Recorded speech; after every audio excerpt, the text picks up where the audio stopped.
네, 안녕하세요. 박성우입니다. 이번 주에 우리가 같이 읽을 책은 신영복 교수님의 감옥으로부터의 사색이란 책입니다. 이 책은 한편의 어떤 그 시와 같은 느낌을 주는 책입니다. 한 인간이 자기가 처한 굉장히 어려운 감옥이라는 그 환경에서 어떻게 이렇게 주옥 같은 글을 쓸 수 있을까? 너무나 밝고 아름다운 그런 글을 한 편 한 편 시를 쓰듯이 썼던 그런 정말 주옥 같은 책입니다. 이 책을 읽노라면 책이 굉장히 쑥 읽혀지지가 않아요. 한 줄 한 줄 생각을 하면서 이 책을 읽게 됩니다. 신영복 교수님은 물론 지금은 이제 퇴임하셨습니다. 서울대학교 경제학과 졸업을 한 다음에 육군사관학교 교관으로 복무를 하고 있었어요. 그러다가 1968년 통진당, 사실 이거 간첩 뭐라 그래야 됩니까? 조작 사건이죠, 사실은. 이 통진당 사건으로 투옥이 돼요. 그리고 무기징역을 선고받습니다. 그러고 신영복 교수님은 20년 동안 감옥에 갇혀서 살게 돼요. 그래서 20년 동안 그 감옥에서 가족들에게 한 편 한 편 글을 쓴 모음이 이 감옥으로부터의 사색이라는 책이에요. 그 20년 동안 감옥 생활을 끝으로 이제 나오고 나서 성공회대학교 교수로 재직하시다가 지금은 퇴임하시고 글을 쓰시고 사람들과 어떤 그 강의를 통해서 소통을 하고 계십니다. 이 감옥으로부터의 사색이란 책은 그 빅터 프랭클이 쓴 죽음의 수용소에서라는 책과 어떻게 보면 이제 같이 읽어보면 참 좋을 만한 책입니다. 자, 이 책 내용을 조금씩 우리가 살펴보자면, 자, 좀 전에 말씀드린 것처럼, 자, 감옥이라고 하는 그 극한의 어떤 폐쇄되고, 그 다음에 자유가 억압된, 그야말로 그 강제적으로 뭔가 이렇게 구속이 되어 있는 그런 상태에서 너무나 주옥 같은 그런 글을 가족들에게 보냅니다. 감옥에 있으면서 가족들에게 힘을 주고 위안을 주고 희망을 주는 그런 밝은 글의 모음이 이 책입니다. 이 글의 어떤 그 느낌은 이래요. 굉장히 정갈한 사색가가 고요한 어떤 그런 자기만의 공간 안에서 글을 쓰는데 글 자체가 화려하지가 않죠. 그리고 사치스럽지 않습니다. 그렇지만 굉장히 깊은 사색과 그 사색에서 그 아름다운 글이 이렇게 누에고치가 비단을 한 올 한 올 이렇게 뽑아내듯이 그런 글들, 그리고 세상을 뭔가 이렇게 다시 보게 만드는, 그렇게 생각하게 만드는 글들입니다. 그 나의 문화유산 답사기를 쓰신 유홍준 교수가 이런 말을 했어요. 나는 이 책을 읽는데 몇 달이 걸렸는지 모른다. 하루에 내가 읽고 소화할 수 있는 편지는 서너 통 정도였다. 엽서 한 장에 실린 그 짧은 글 속에는 좋기 한 권 분량의 사연과 사색과 사상이 서려 있었다. 편지를 읽은 다음에는 잠시 눈을 감은 채로 두 손에 책을 꼭 쥐고 저자가 인도하는 명상의 세계로 잠입해야 했다. 맞습니다. 이 책을 한 권 읽는데 금방 읽을 책이 아니죠. 정말 한 편 한 편이 그렇게 너무나 아름다운 보석 같은 글들입니다. 이 책을 소설책 보듯이 자기계발 서적 보듯이 그냥 훅 하고 볼 책이 아닙니다. 늘 가까이 두고 한 편 한 편 보면서 내가 세상을 어떻게 바라보는지 어떻게 인식하고 있는지를 생각하면서 우리가 이 저자의 어떤 그 정신세계로 우리가 들어가서 그의 관점으로 생각을 해보면 이 글들이 다시 보입니다. 그 안에 이런 글이 있어요.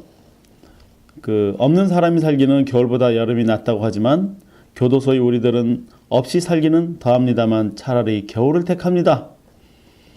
여름 징역은 자기의 바로 옆 사람을 증오하게 한다는 사실 때문입니다. 모로 누워 칼잠을 자야 하는 좁은 잠자리는 옆 사람을 단지 37도의 열 덩어리로만 느끼게 합니다. 좁은 공간 안에서 사람들이 이렇게 그냥 칼잠을 자는 거죠. 좁으니까. 그러니 그 여름에 얼마나 냄새와 더위와 땀과 옆에 있는 사람이 아주 그냥 증오스러운 거죠. 사람을 증오하게 만든다는 거죠. 이것은 옆 사람의 체온으로 추위를 이겨나가는 겨울철의 원시적 우정과는 극명한 대조를 이루는 형벌 중의 형벌입니다.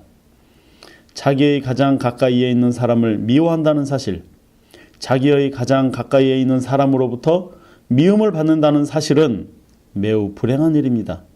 더욱이 그 미움의 원인이 자신의 고의적인 소행에서 연유된 것이 아니고 자신의 존재 그 자체 때문이라는 사실은 그 불행을 매우 절망적인 것으로 만듭니다. 참 뭐라고 말을 해야 될지 모르겠어요. 이런 글을 보면 사람을 증오하게 만드는데 그 증오가 그 사람이 잘못해서가 아니라 환경이 그 사람을 증오하게 만든다는 거. 또 다른 글을 보면요. 이런 글이 있어요. 일요일 오후 담요 털러 나가서 양지 바른 곳의 모래흙을 가만히 쓸어 보았더니 그 속에 벌써 눈녹색의 풀싹이 솟아오르고 있습니다. 봄은 무거운 옷을 벗을 수 있어서 행복하다던 소시민의 감상이 어쩌다 작은 풀싹에 맞는 이야기가 되었나 봅니다. 이 사람요, 이런 글을 보면 그야말로 세상에 대해서 아무 근심 걱정이 없는 그야말로 세상을 초월한 것 같은 그런 행복한 삶을 살아가는 사람의 글처럼 보여요. 이런 글을 보면. 그런데 이 글을 쓴 곳이 어디냐면 감옥이라는 데죠. 그 삭막한 감옥에서 이런 글을 쓰는 거예요. 일요일 오후 담요 털러 나가서 양지 바른 곳에 모래흙을 가만히 쓸어 보았더니 그 속에 벌써 눈녹색의 풀싹이 솟아오르고 있었습니다. 봄은 무거운 옷을 벗을 수 있어서 행복하다던 소시민의 감상이 어쩌다 작은 풀싹에 맞는 이야기가 되었나 봅니다. 너무 서정적이지 않아요? 너무 아름다운 그 심성을 그 감옥에서 그 긴 시간 동안 무려 20년 동안 그 유지했다라는 게 정말 너무나 대단한 것 같아요. 너무나 대단합니다. 그래서 아까 말씀드린 것처럼 빅터 프랭클이 죽음의 수용소에서라는 책을 통해 이렇게 말을 하죠. 강제 수용소에서는 모든 상황들이 가지고 있는 것을 상실하도록 만든다.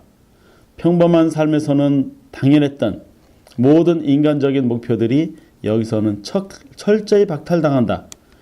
인간에게 모든 것을 빼앗아갈 수 있어도 단 한 가지, 마지막 남은 인간의 자유. 주어진 환경에서 자신의 태도를 결정하고 자기 자신의 길을 선택할 수 있는 자유만은 빼앗아갈 수 없다는 것이다. 다시 읽어볼게요. 인간에게 모든 것을 빼앗아갈 수 있어도 단 한 가지 빼앗아갈 수 없는 게 있는데 마지막 남은 인간의 자유. 그것이 무엇이냐? 주어진 환경에서 자신의 태도를 결정하고 자기 자신의 길을 선택할 수 있는 자유. 어떤 자유요? 생각의 자유입니다. 그것만큼은 빼앗아갈 수 없다는 것이다. 삶을 의미 있고 목적 있는 것으로 만드는 것. 이것이 바로 빼앗기지 않는 영혼의 자유이다.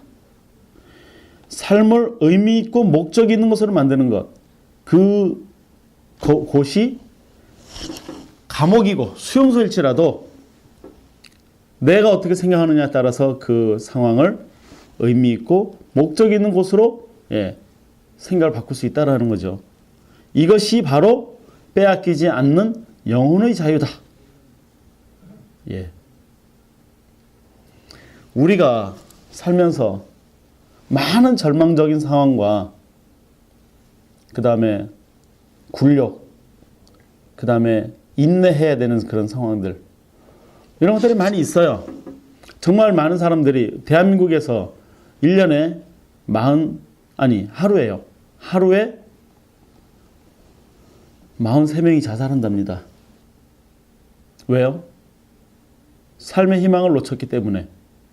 삶의 희망을 놓아버렸기 때문에.